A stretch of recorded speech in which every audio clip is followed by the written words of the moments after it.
Sam's thoughts and words now, Lord, so that we hear as if straight from you.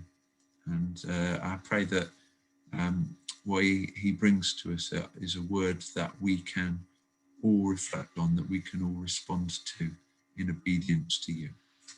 Amen. Amen. Well, thank you, Giles. It's really good to be with you all this morning. And as I said, apologies for my voice. I'll try and make sure that we don't have a repeat of Theresa May's Conservative Party conference speech from 2017. But I've got some water here in case. So if we make a start and look at the passage, and what I'm hoping to do this morning is to draw from it some practices that we learn from Daniel, that we could learn from Daniel, that teach us how to live out the highs and lows of life and Christian faith. And so the first one I want us to look at will be doing life with others and doing it for others. The second one will be about faith and thankfulness. And the third one will be humility, which I've kind of conceptualized as looking to God for the victory and crediting him with it when it comes. But before I do that, I want to give some context to the passage and maybe recap the narrative, because it's quite a passage, and I'm sure Dan did a brilliant job of reading it with all the different names. Appreciated. I didn't have to do that, but I think I'll just recap it because there's a bit going on before and after as well. And so obviously, by way of background, as Giles covered last week, Judah, which was Daniel's nation, had been captured by the Babylonians. And because of that, Daniel's been carried off to serve a king Nebuchadnezzar. And so, that's at that point when we enter chapter 2.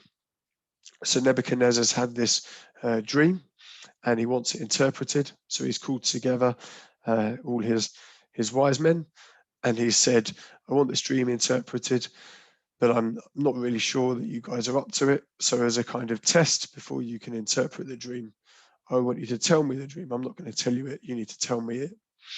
And so his wise men aren't taken by this idea, and they fundamentally can't do it. So they say as much to King Nebuchadnezzar, and Nebuchadnezzar, being a man of a real level head, I think not, decides to kill all of them and issues a decree as such. And so Daniel and his mates are included in that decree. And so the chap kind of arrives to come and, I guess, execute them and drag them off to be executed. And Daniel says, well, give us some time, and I'll be able to interpret this for you. And so that's where we pick up the passage. And as you heard, Daniel basically goes and tells his mates that. He tells his mates that that's what's going on, and he asks them to pray for an interpretation. And then obviously Daniel gets both of the vision, both the dream and the interpretation for that dream, and shares that with the king, as we heard. And then off the back of the passage, or after the passage, King Nebuchadnezzar basically promotes Daniel. But Daniel says, we don't just promote me, make sure that all my pals get a promotion too. And that brings to close the end of chapter 2. So it's a busy chapter. So thank you, Nikkei, if you're out there, for giving me that to preach on my rarity that I get to preach. But one of the things I want to draw from this story, and indeed many of the other kind of stories and tales of Daniel, be that Daniel in the fiery furnace, which is coming up, or Daniel in the lion's den, which is coming up, and this one is that God is mighty and he's moving.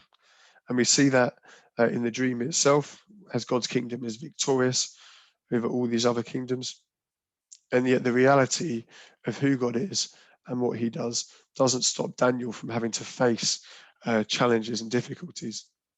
And in this case, the challenge and difficulty that Daniel and his mates were facing was a challenge on top of the challenge of being enslaved, was that of a real and genuine threat of execution. So this passage shows that Daniel faced both triumphs and challenges, And many of us face, highs and lows in our own lives. I'm sure, all of us have faced difficulties in our lives, and the Christian life can be like that. So I want us to look at those 3 things that Daniel does to try and walk through those things.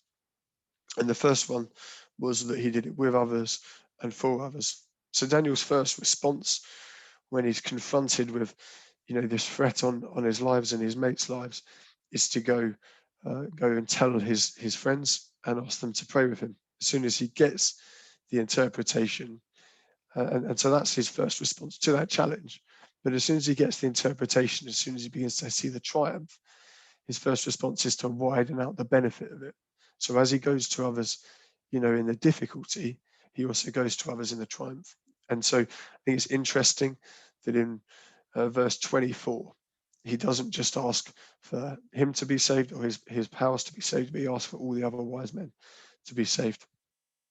Lastly, he goes on to make sure that his victory isn't just his, but is shared, as he asks for all his mates to be promoted. And so I guess, if we're facing challenges, that suggests to us that maybe we should make sure that we face them with others, that we should share them with others, that we should talk to other people about what we're going for. We should make sure that they're praying with us. And if we succeed, we should be doing the same. But so far as we're able, we should be sharing the benefits of those successes. And so to give a picture of that, in our lives today and in the midst of the pandemic, wanted to talk a little bit about, I guess, Essex Food Bank, which is our church's food bank.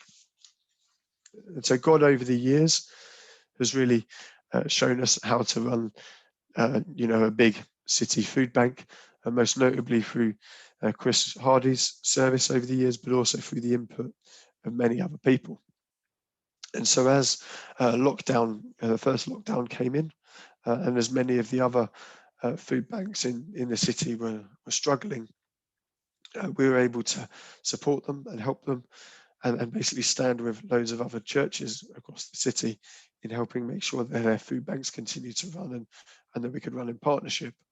We were really, I suppose, for want of a better way of putting it, sharing our success. And I think that's an inappropriate word, but it's the best one I can think of, in running food banks with others so that we could do it together.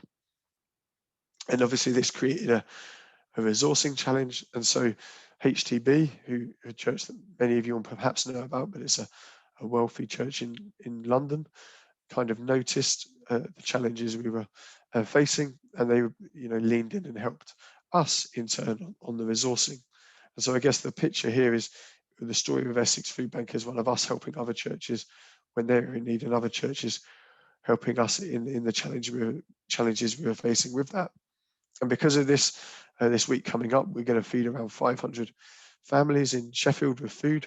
We've been able to help and serve the city. We've been able to pray with thousands of people and really step into, I guess, what we're called to in the church in Sheffield, as we've shared the challenges and the successes together.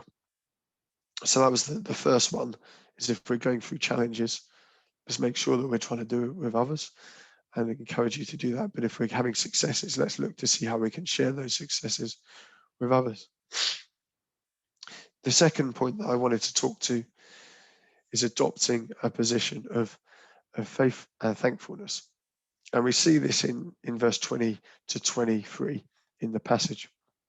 And in this period, Daniel gives thanks to God for the vision and the interpretation that he's received, and he basically pours the credit and the thanks back to God for this. But in reality, he still has a number of major needs here. The first thing he needs to do, if this is going to be of any benefit to him and to his mates, is that he needs to gain access to the king, which isn't necessarily a given. I think King Nebuchadnezzar isn't necessarily a level-headed person, as I said earlier. The vision and the interpretation need to be correct. Nebuchadnezzar needs to be good to his word. And then Nebuchadnezzar, who is the king who has both enslaved Daniel and has ordered to kill him, needs to take it well when he's told that his kingdom is going to come to an end. So there's 4 big ifs really for Daniel to actually benefit from this dreaming. But at that point, despite all those things, he takes a position of faith and thankfulness.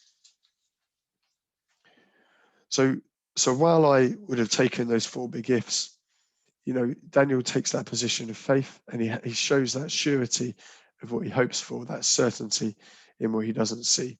And so I guess the question for us is, are we able to take a position of thankfulness when we're succeeding? And are we able to be thankful in the midst of challenge, to adopt that position of faith? How are we feeding and looking at what God is doing rather than the things in front of us that he isn't at that point doing yet? And the third point is that Daniel is humble. He looked to God for the victory, and he credits God for that victory. Now, Giles asked me to inject a story into my talk and a bit of humour. And so, humility is something that I am working on, something that God has worked on me on and is still working on me on.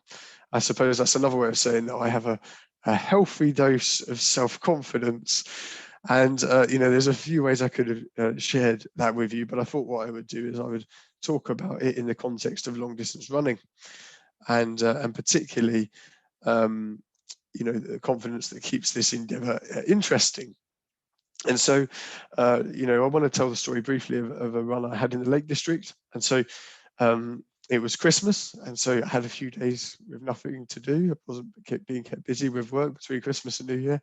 And so, when the days are really short and the weather's really bad, that seems like a good time to go running in the Lake District. And so I arranged to kind of go on my own and run over a double figures number of hills up in the Lake District. And I was going to drive from Sheffield and do the run and get back. And I told my wife that I would definitely be back in time for dinner, and assured her of such. And Nikki, being a wise woman, said, "Okay, no problem. I'll make sure it's something we could put in the microwave," and also provided me with a power bank so I could charge my phone, because I was going to use my phone both for the sat nav on the way up there, and then also to do the navigation while I was on the hill. And so I drove up there to the Lake District. I got out of the car. I thought, I don't need this power bank, because I was finishing off my packing of the bag. I'll get back before the battery runs out. And I went off on my run.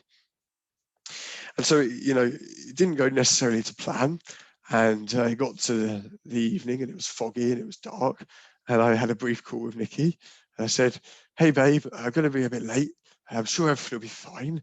I'm going to turn the phone off now, though, because I've only got 2%. And I'm going to need that to call Mountain Rescue if I have a hoo-ha. But don't wait up." Anyway, long story short, I didn't need to call Mountain Rescue, but I was a couple of £100 down on a taxi ride because I got off the hill in the wrong place. And I did get home for dinner, but dinner turned out to be the next morning's breakfast. And I think that's, a picture of, and certainly Nikki prayed for me a lot. I have it on good authority over the course of that evening, as I didn't call her because my phone had run out of battery. But I think that's a picture of kind of self-reliance and believing we could do it on our own. I think we see the opposite in Daniel, and I guess I've learned slowly to do the opposite, or at least to take a more humble approach. And so a couple of years later, God continued to work on my character, and I was running an ultra marathon up in the mountains again. And basically I'd gone too fast, and I hit the wall, and I was toying with retiring out of the race. And I thought, well, actually, this time, I'm going to pray, and I'm going to ask God for strength. So I sat on top of this mountain on my own and took 2 minutes and prayed and asked God to strengthen me. And, really met with God, actually, surprisingly. And he encountered me and was able to finish the race and finish it well. And it was one of my best performances in running. Now, running isn't something that's particularly important. It's maybe just an amusing story to inject into the talk, and gives us something to have a smile about. But I've seen, but we see a much graver position for Daniel, in which he looked to God in verse 18 to come through to him as he prays, and he credited God for that success in verse 28 when he tells the king that he didn't do it, but God came through to him. And I guess there's a challenge for us there when people acknowledge our successes? Do we point them towards Jesus, or do we take the credit to ourselves? When we're faced with difficulties, do we rely upon ourselves, or do we pray and rely upon God?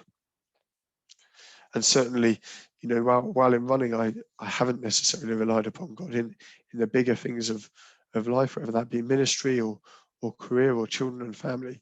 That's been somewhere where I've had to lean into God to come through and have seen his faithfulness.